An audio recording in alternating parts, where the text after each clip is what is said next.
Once upon a mountain, three little trees stood and dreamed of what they wanted to become.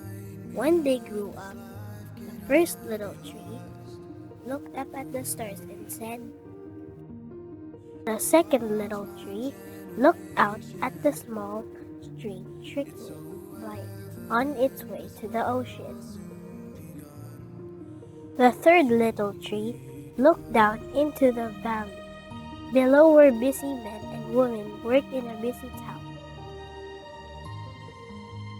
Years passed, the rain came, the sun shone, and the little trees grew tall. One day, three woodcutters climbed the mountain. The first woodcutter looked at the first tree and said, with a swoop of his shining axe, the first tree fell. Then the first tree said, the second woodcutter looked at the second tree and said, with a swoop of his shining axe, the second tree fell. Then the second tree said, the third tree felt her heart sink when the last woodcutter looked her way. She stood straight and tall and pointed bravely to heaven. But the woodcutter never even looked up. With a swoop of his shining axe, the third tree fell. The first tree rejoiced when the woodcutter brought her to a carpenter's shop.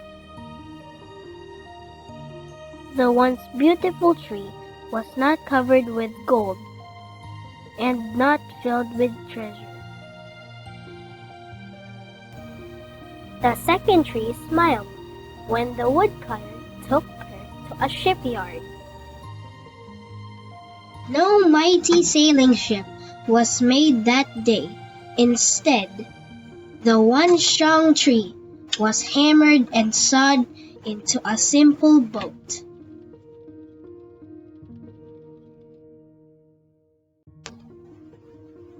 The third tree was confused when the woodcutter cut her into strong beams and left her in a lumberyard. Many days and nights passed.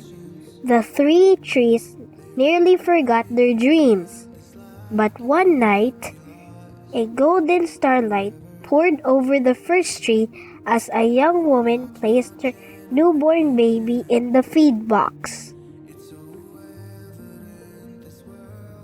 The mother squeezed his hand and smiled as the starlight shone on the smooth and sturdy wood.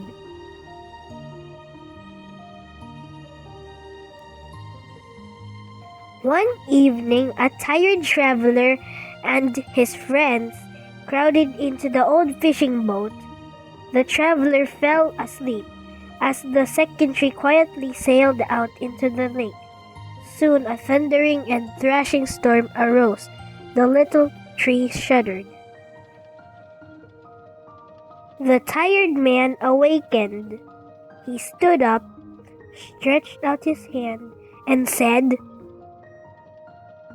the storm stopped as quickly as it had begun. One Friday morning, the third tree was startled when her beams were yanked from the forgotten woodpile. She shuddered when soldiers nailed a man's hands to her. But on Sunday morning, when the sun rose and the earth trembled with joy beneath her, the third tree said,